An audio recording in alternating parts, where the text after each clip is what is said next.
Hello everyone, আসসালামু আলাইকুম। কেমন আছেন আপনারা সবাই? আলহামদুলিল্লাহ আমি অনেক ভালো আছি, কিন্তু এই ঠান্ডার সকালে অনেক বেশি ব্যস্ত। আমানকে স্কুলে দিয়ে এসে যে কাজটি খুব বেশি জরুরি মনে হলো তাই করতে যাচ্ছি। ভাবলাম এই কাজটি আপনাদের সাথে শেয়ার করি, হয়তোবা আপনাদেরও ভালো লাগবে। আজকে বাইরে -10 যাচ্ছে। আমার গাড়ির অবস্থা নিশ্চয়ই দেখে বুঝতেই পারছেন, একেবারে আইস হয়ে আছে। আর ঘাসগুলো জমে যেন সাদা হয়ে আছে, কারণ অনেক বেশি ফ্রস্ট পড়েছে। আর আজাদের গাড়িটিও একেবারে জমানো ছিল আমানকে স্কুলে দিয়ে আসার জন্য। হিটার অন ছিল, তাই বরফটি চলে গেছে। আর আমার গাড়ি একই অবস্থায় আছে। আশা করি বুঝতেই পারছেন আজকের ঠান্ডার তাপমাত্রা কতটা। এরপর যে জরুরি কাজটি করলাম, আমার এই ডিপ ফ্রিজটি একেবারেই নষ্ট হয়ে গিয়েছিল। একটির পর একটি জিনিস এনে ভরে রাখতে রাখতে সম্পূর্ণই হজবরল হয়ে গিয়েছিল। ভাবলাম আমার এই ডিপ ফ্রিজটি রিঅ্যারেঞ্জ করা খুবই জরুরি। বরফ দিয়ে ঢেকে গিয়েছিল সাইডটি। পুরোপুরি 1.5 বছর হয়ে গিয়েছিল যে ডিপ ফ্রিজটি আমি একেবারেই ক্লিন করিনি। তো যে কাজটি করলাম, আমার ট্যাপে যে নর্মাল গরম পানি আসে, একেবারে ফুটানো গরম পানি নয়, ক্যাটলের বলকানো পানিও নয়, ট্যাপ দিয়ে যে গরম পানি আসে সেই পানি আমি শুরুতেই এই যে ডিপ ফ্রিজের চতুর্দিকে তা দিয়ে দিয়েছি। মেক শিওর যখনই ফ্রিজ বা ফ্রিজারের কাজ করবেন এটি যেন বন্ধ থাকে। ডিপ ফ্রিজটি শুরুতেই আমি বন্ধ করে নিয়েছিলাম। এরপর হালকা করে পানি দিয়ে দিয়ে আমার যে নাইফ আছে, নাইফ দিয়ে একটু করে গুঁতা দেওয়ার কারণেই বরফগুলি সব ছুটে এসেছে। যদিও আমার ডিপ ফ্রিজটি ফ্রোস্ট, একটি হচ্ছে নন ফ্রোস্ট আর একটি হচ্ছে ফ্রোস্ট। তা আমারটি ছিল ফ্রোস্ট, যেখানে অনেক আইস কম জমে, কিন্তু এই আইসগুলো জমেছিল যা আমি নাইফ দিয়ে গুঁতো দিয়ে দিয়ে এই আইসগুলো ভেঙেছি। একটু লক্ষ্য করলেই দেখবেন যখনই হালকা কুসুম গরম পানি যাবে, একটু গুঁতা দেওয়ার কারণে সম্পূর্ণ আইসটি উঠে আসে। এতে করে ডিপ ফ্রিজ ক্লিন করতে আমার জন্য অনেক বেশি সুবিধা হয়। আর এই যে আমার ডিপ ফ্রিজের জিনিস ছিল, মাছ মাংস থেকে শুরু করে শাক সবজি সব আমি আমার কিচেনের এপাশে ওপাশে উপরে নিচে সব জায়গায় রেখে নিয়েছি। এতে করে আমার জন্য ফ্রিজটি ক্লিন করতে অনেক বেশি ইজি হয়ে গেছে। ফ্রিজের এই পাশেও আমার কিছু জিনিস আছে, কারণ ডিপ ফ্রিজে অনেক বেশি জিনিস থাকে যা এক পাশে আসলে রাখা যায় না। তাই সম্পূর্ণ কিচেনটি ভরে আছে আমার ডিপ ফ্রিজের জিনিস দিয়ে। আর কিচেনটি এখন এলোমেলো হয়ে আছে আমার কিন্তু এই ফ্রোজেন জিনিস দিয়ে।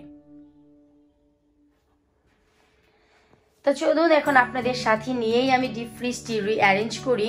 সবার আগে আমি এই যে ডিপ ফ্রিজ তা ক্লিন করে নিয়েছি আর একটি কাপড় দিয়ে ভালো করে ওয়াইপ করে নিয়েছি। তারপরেও আমি যে কাজটি করব, যেহেতু হালকা ভেজা আছে, আমি একটি টিস্যু দিয়ে খুব ভালো করে মুছে নিচ্ছি। এতে করে অতিরিক্ত যে পানি আছে সে পানিটি কিন্তু আমাদের এই টিস্যুতে উঠে আসবে। এই যে দেখুন হালকা হালকা পানি আছে, সবগুলো কিন্তু উঠে যাচ্ছে। এতে করে সম্পূর্ণ ডিপটি কিন্তু ড্রাই আউট হয়ে যাবে। আর যখনই আপনি মাছ মাংস রাখবেন, এখানে আইস জমার কোনো সম্ভাবনা নেই। আমার যতটুকু আইস আপনারা দেখেছেন তা কিন্তু গত 1.5 বছরে জমেছে। এটি হচ্ছে আইস জমে না তেমন ফ্রিজ। এরপর হচ্ছে ডিপ ফ্রিজটির রিঅ্যারেঞ্জের পালা। আমাদের ডিপ ফ্রিজে সবারই কিন্তু এমন একটি কম্পার্টমেন্ট থাকে যা নিচ থেকে নিয়ে একটু উপরের দিকে একটি শেলফের মতন থাকে। তো এখানে আমি যে জিনিসটি রাখতে যাচ্ছি তা হচ্ছে ফ্রোজেন যে খাবারগুলো থাকে, যেমন মরিচের গুঁড়ো, হলুদের গুঁড়ো, কাঁচা মরিচের গুঁড়ো আমরা ফ্রোজেন কিনে নিয়ে আসি, এমনকি লতি বা সিমের বীজ, সেই ধরনের খাবারগুলো আমি একটি পাশে সিরিয়াল করে রাখতে চাচ্ছি। এরপর পুরো ফ্রিজটি গুছানোর আগে আমি হালকা একটু ওভারভিউ দিয়ে দিই, যেন আপনাদের বুঝতে সুবিধা হয় আমি কিভাবে রেখেছি। ওই যে পাশটি দেখতে পেয়েছিলেন, সেখানে আমি ফ্রোজেন যত জিনিস আছে তা রেখেছি, এবং আমার বক্সে বেশ কিছু খাবার আছে, যেমন কি বাদামের কিউব করা, আমার নিজের বানানো হাতের মোরব্বা, এখানে কিছুটা করলা সেট করা আছে, কিছুটা দেশ থেকে আনা শুটকি, নিজের হাতে বানানো কিছুটা চমচম। তো সব যা বক্স আছে তা আমি একটি পাশে রাখলাম। এতে করে যখনই কোনো কিছু প্রয়োজন হয় হাতের নাগালেই পাওয়া যায়। এরপর আমার যত বেবি চিকেন, হার্ড চিকেন, বাচ্চা মুরগি এবং শক্ত মুরগি, তা হচ্ছে এই যে একটি প্যাকেট দেখতে পাচ্ছেন, যে প্যাকেটে আমরা শপিং করে নিয়ে আসি। নর্মালি যে আমি একটু কাছ থেকে দেখাচ্ছি, এই যে দেখুন একটি শপিং ব্যাগ আমি বসিয়ে দিয়ে সেখানে আমি রেখেছি ফ্রোজেন মাংসগুলো। এতে করে একটি আরেকটির গায়ে কখনোই লাগে না বা ডিপ ফ্রিজে কখনোই রক্ত পানি পড়ার একেবারেই সম্ভাবনা থাকে না। এরপর পাশে আরো একটি ব্যাগ দিয়েছি, ঠিক একইভাবে শপিং ব্যাগ। এর ভিতরে আছে আমার আরো বেশ কিছু ফ্রোজেন জিনিস, যেমন কি ফ্রোজেন চালতা, ফ্রোজেন কালো জাম, মিষ্টি কালো জাম নয়, বাংলাদেশি জাম। এই যে আমার চিজ গ্রেট করা, যেমন কি আমার নিজের গাছের লেবু পাতা সেভ করা, এটি 2020-এ আমি সেভ করেছি।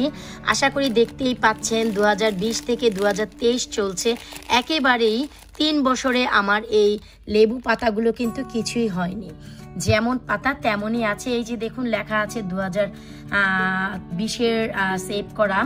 তো আমার এখানে এই যে দেখুন এটি হচ্ছে 2019-এর। তো এটি অনেকটাই অবাকজনক, কিন্তু এটি সত্যি 2019-এর লেবু পাতা, 2020-এর লেবু পাতা। তো এখানে হচ্ছে সেই ধরনের ফ্রোজেনগুলো রেখেছি।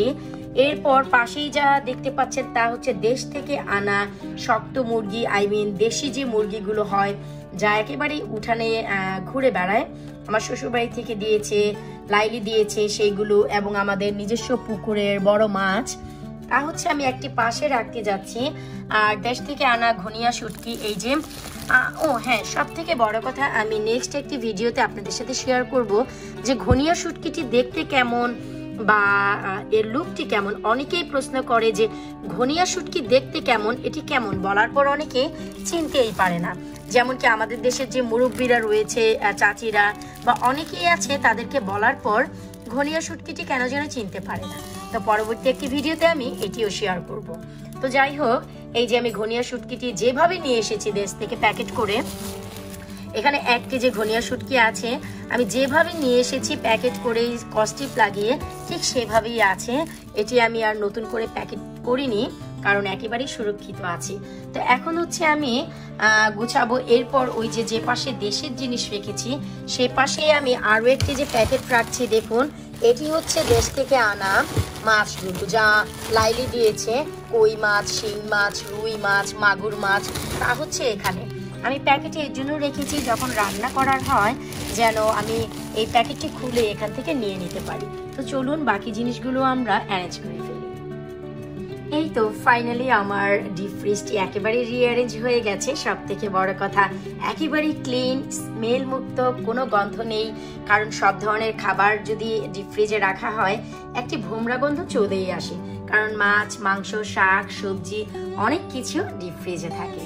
তো আমার রিঅ্যারেঞ্জ করার কারণে আমি বুঝতে পারলাম যে আমার ফ্রিজে আর কতটুকু জায়গা আছে, আমি আমার বড় ফ্রিজ থেকে কি কি এখানে ট্রান্সফার করতে পারবো, অনেকটাই সুবিধা হয়ে গেল।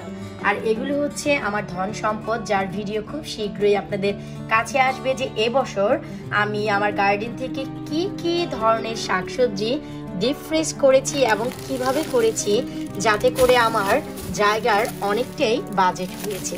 এই গল্প না হয় অন্য আরেকদিন করব। আশা করছি যে আজকে আমার এই ভিডিও আপনাদের ভালো লাগবে। আইডিয়া ভালো লাগলে অবশ্যই লাইক করবেন, ফ্রেন্ডস ফ্যামিলির কাছে ভিডিওটি শেয়ার করবেন, আর চ্যানেলে নতুন এসে থাকলে চ্যানেলটি সাবস্ক্রাইব করে ফেসবুক পেজটি ফলো করে সাথেই থাকবেন। বিদায় নিচ্ছি আজকের মতো দেশি ইলিশ মাছের সাথে। আল্লাহ হাফিজ।